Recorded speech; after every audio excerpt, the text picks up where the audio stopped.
और जब धूमधाम से होवे लागल उस समय बड़ा प्यार से सखी सहेली गीत गावत रहली। का गीत गावत रहली?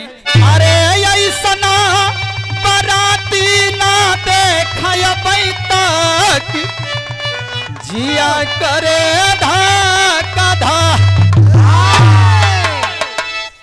वह सहेली गावत है। कागा सुना के बतावत है जा कहीं ऐसन बाराती ना देखय तक जिया करे धाका धा।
बारात में गाड़ी गौ नहीं भइल, बियाह हो गई, शंकर भगवान पार्वती के लेके चल गई कैलाशपुरी आ गई।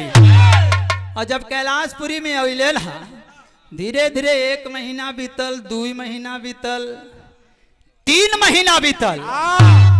पार्वती तो जस का तसई है भैया बड़ा हो जाए, लेकिन यार उनकर सहेली जौन है वो तीसरका महीना में धीरे धीरे देह पियराए लागल। संदेशा भेजलन पार्वती के कहे को तोहार का हाल है? कहे हमार वह हाल है जोन पहले रहा। कहे अरे बहनी तोहार तो वह हाल है, लेकिन यार हमार लोगन का कैसन हाल बदलत है। कहे का भाई? धीरे धीरे चर्चा फैलना शुरू हुआ, और जब चर्चा फैलना शुरू हुआ तो तीसरा से चौथा, चौथा से पांचवा, पांचवा से छठवां लगल। तब पांचवा से जब छठवां लगल तो राजा हिमांचल की हिमांचलपुरी में अब पता चला कि जवन लड़कीन का अबई अवस्था आधार कार्ड से बालिक नहीं है, खेले खाई की उम्र बा, खेले खाई को उम्र है। खेल खाई गई। ओहू लोगन का हाल ये है कि छठवां महीना में पेट फूले लागल। चर्चा हुआ है। अब लोग आकर के कहत हुए बाबू भैया, लोग कहत हुए बाबू भैया तो कम, लेकिन भौजाई लोग कहे लगन का रे ए ननद ए तार कैसन पेटवा फुलाते आ? कवन सरसों रहल, कवन रहर रहल, आखिर वो रहल के। अब लोग मने मन सोचत हैं कि विधाता ही का कैला। आखिरकार राजा हिमांचल ने उसी समय ध्यान को लगाने का काम किया, कुल गुरु को बुला करके ध्यान को लगवाया। जब ध्यान को लगवाए कहीं आखिर 108 लड़कियां कैसे गर्भवती हो गई। तब कुल गुरु ने आवाज दिया कि यार 108 लड़कियां जाके भगवान भोलेनाथ से मजाक करत रहे। और जानते हो उनकर मजाक कितना भारी पड़ेला। तो उनसे कहली कि कोनो ऐसा मजाक कर जोन मजाक के लगे कि वास्तव में तू भोलेनाथ हुआ। वही मजाक का फल है कि लोग देखो है कुमारे में ये हाल हो गई बिया। अब चिंता हुई, और जब चिंता हुई तो 108 लड़कियों को बुला करके कहा कि भगवान भोलेनाथ का जा करके स्मरण करने का काम करो, वही तुम्हारे लिए कोई जुगती करेंगे, न था कोई करने वाला तो का कलिन 108 दुल्हन जाके लड़की जाके कैलिन का बची जा दे अंतरा से तक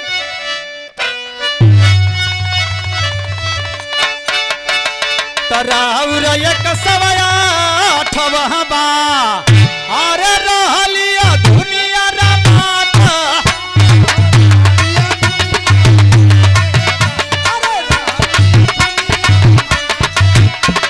रहलिया दुनिया रमातैया रुकले या नहीं या नवाया बधा रोह बस चलले या तबतीपू। छठवां से 9वां महीना लगल, और जब 9वां महीना लगा अब तब होए लागल। तब 108 कहलें कि प्रभु अब तो अनर्थ हो जाए।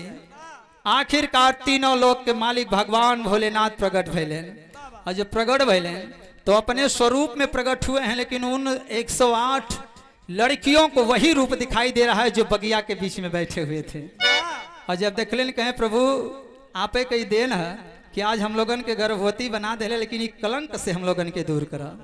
और जब इतनी बतिया करें तब अपने रूप में स्वरूप में आकर के दर्शन दिया, और दर्शन दे करके वह 108 लड़किन के गर्भ की करत का हमें आई जरा टेरी की लाइन से देता हूं कैसे।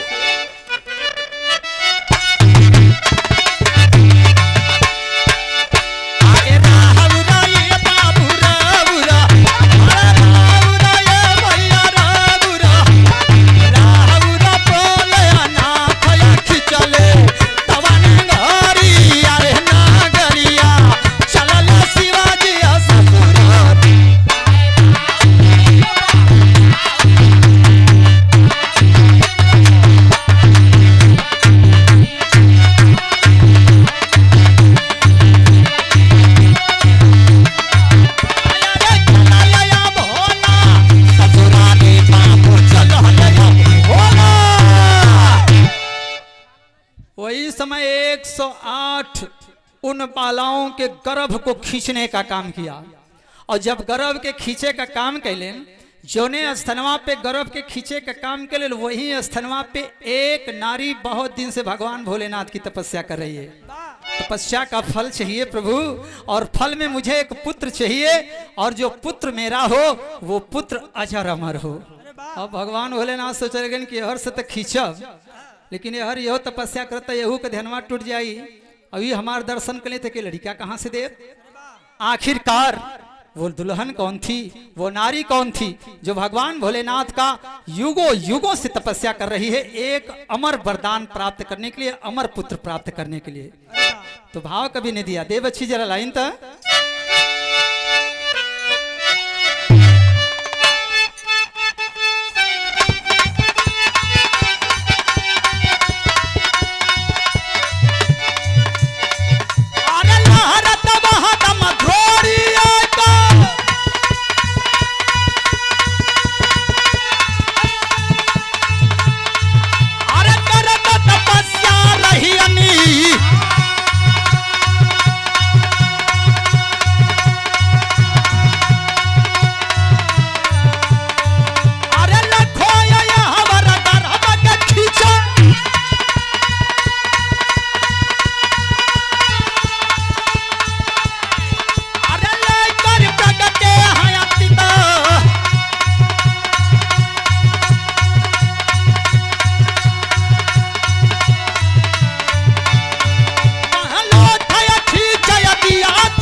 कहें कि लगाना लगना द्वापर युग में हो पुत्र कबिसा। 108 लड़किन से गर्भ के खींच के वही द्रोणी नाम की तपस्वी को दिया है। कहें कि ये गर्भ को रखने का काम आप करो, लेकिन ये गर्भ तुम्हें अभी प्राप्त नहीं होगा। पुत्र तो प्राप्त होगा, लेकिन ये पुत्र द्वापर युग में तुम्हें मिलेगा। और जब इतना वरदान देने का काम किया, तपस्या में लीन द्रोणी जीवन बिताना शुरू करती है। और जब जीवन बिताना शुरू किया तो आखिरकार द्वापर युग आयल है। और जब द्वापर युग आयल है तो लड़का का पैदा भइल बाबू, वही द्रोणी से द्रोणाचार्य मुनि के पुत्र के रूप में वो बालक पैदा होता है। कैसे बच्ची जाला इन दत्ता।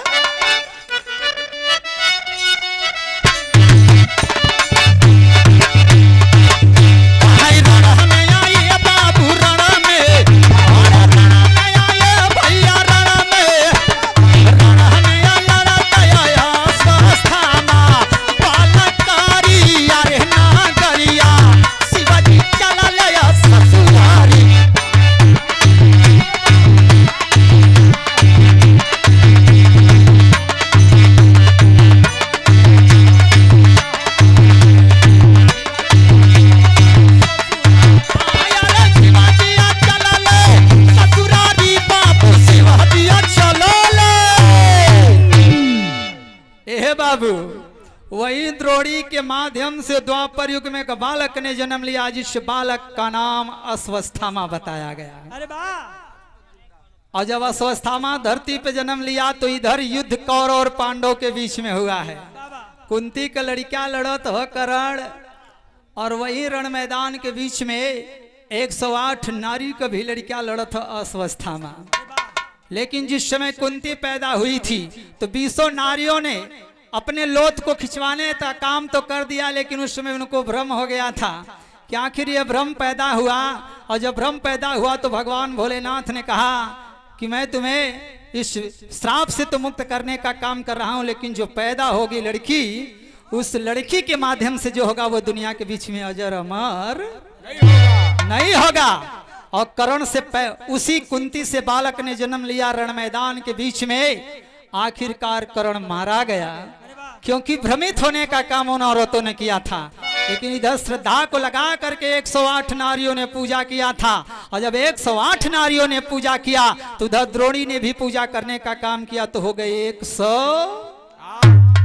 109 हो गए। और जैसे 21 भारन वैसे ही हर 109 हो गए। और जब 109 लोगों का श्रद्धा भगवान भोलेनाथ के ऊपर लगा तो बालक अश्वस्थामा पैदा हुआ, जो एक अजर अमर हुआ था। लेकिन वही अश्वस्थामा कुंती के घरे पहुंचल है के मारे खातिर 5 दुल्हा। और जब 5 दुल्हा मारे गए, वही समय भाव लेकर के कुंती के वो रूप को देख करके कुल वंश के बीच में द्रौपदी, और द्रौपदी के 5 पुत्र हैं। भगवान कृष्ण कन्हैया ने कहा कि बलिदान तो देना पड़ेगा, क्योंकि अश्वस्थामा आया है, या तो 5 दुल्हा मरवाओ या तो 5 लड़कियां। और अश्वस्थामा ने उसी समय छल किया, और छल से जब मारने का, कटारी से काटने का काम किया कि मैं 5 पांडवों को मार रहा हूं। और सुबह की बेला में जब हटाया गया तो पता चला कि द्रौपदी के 5 पुत्रों को मारने का काम। और जब मरल यह रण मैदान के बीच में क्रोधित होकर के अर्जुन ने कर्ण को मारने का काम किया। लेकिन अश्वस्थामा कल भी जिंदा था, आज भी जिंदा है, और कल भी जिंदा रहेगा। इसीलिए कहा जाता है कि दबदबा था, दबदबा है, दबदबा है। बना रहेगा। आने जाने वाले तो आते जाते रहेंगे। वाह। शेर का काम है वो चलता रहेगा, कुछ कुत्ते मिल करके भौंकते रहेंगे, वो भौंकते रहे, उससे कोई फर्क पड़ने वाला नहीं है। तो भाव कभी नहीं आखिरी पड़ाव पे दिया। दे बच्ची जा टेरी का लाइन था।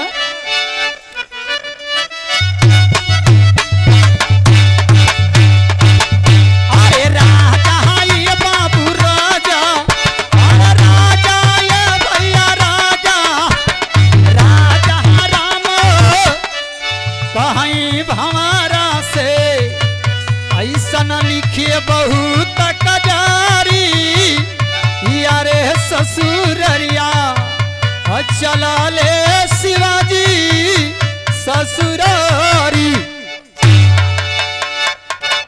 चल बच्ची कोनो झटके से लाइन के बजा के गीत दे, और फिर उसके बाद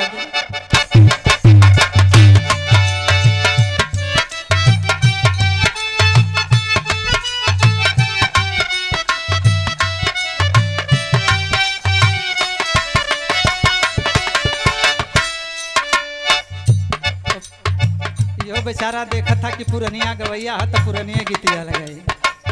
ये गीत के माई शारदा सिन्हा बड़ा प्यार से गावत रही। का गावत रही है? बाबा दिहल टीकावा सिन्हरवा मत जब बलमुआ कैसे, बलमुआ कैसे जब रे छोटी बलमुआ कैसे।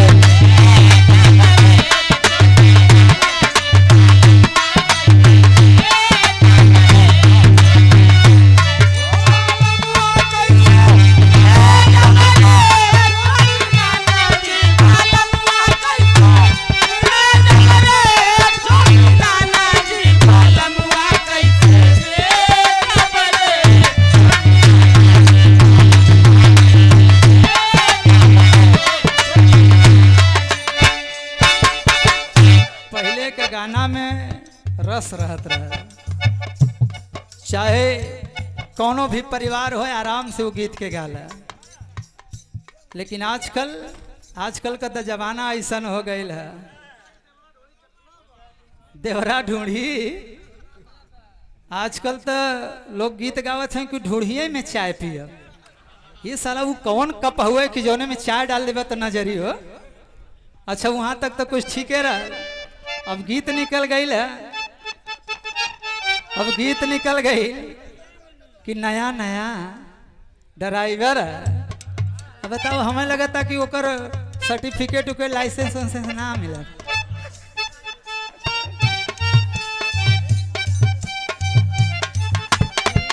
एक लाइन हम गावत है और भोजपुरी गावत है एकदम नई ट्रेंडिंग गीत है और हमारा गारंटी है कि कजरी जगत में अभी तक के हुई ना गौले है। का गीत है बच्ची बजावत है जा बजा के दा।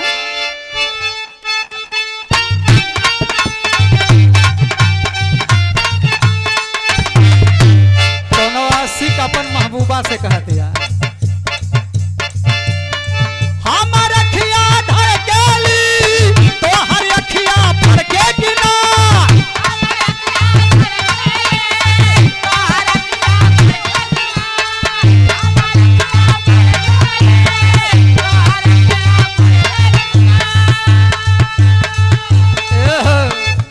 चश्मा लगा रहा उतार दे का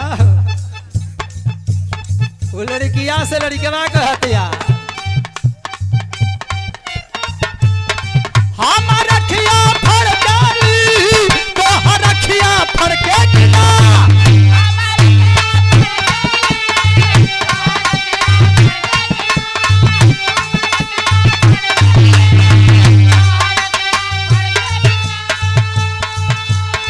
आगे के लाइन पे जरा गौर करिहा। लड़का कहतिया तोरी दिल हमारा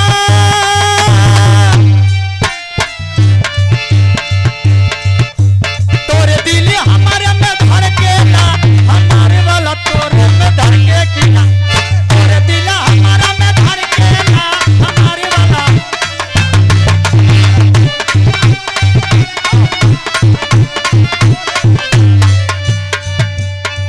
और तोरे दिल हमारा में धड़केला तोरे दिल हमारा में धड़केला हमारे वाला तोरे में धड़के कि ना।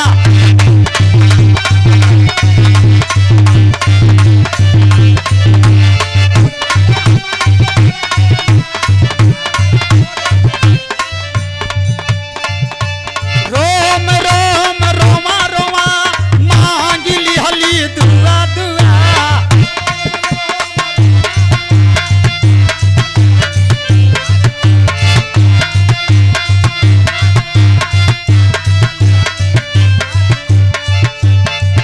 अरे यार जी लगावली अम्मा से विनती कैली तोरे फुआ फुआ।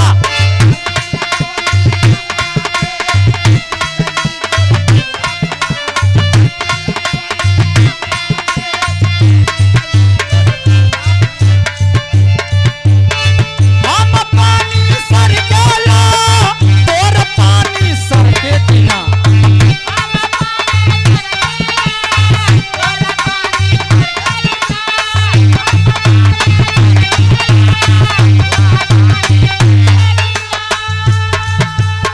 बड़ा मेहनत करत हूँ बेचारा प्यार के पावे बिना तो पानी तो गिरबे न करी हो।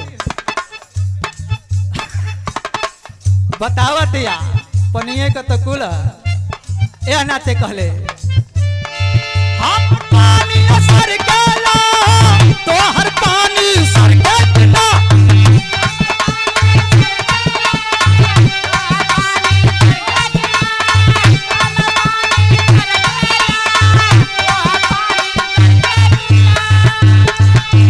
तोरी दिल हमारा तोरे दिल हमारे में धड़केला हमारे वाला तोरे में धड़के कि ना। बहुत लगा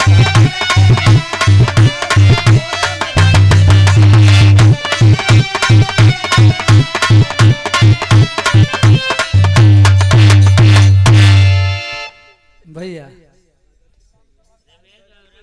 भैया हमारा मुरई पानी भी तो तड़पाता।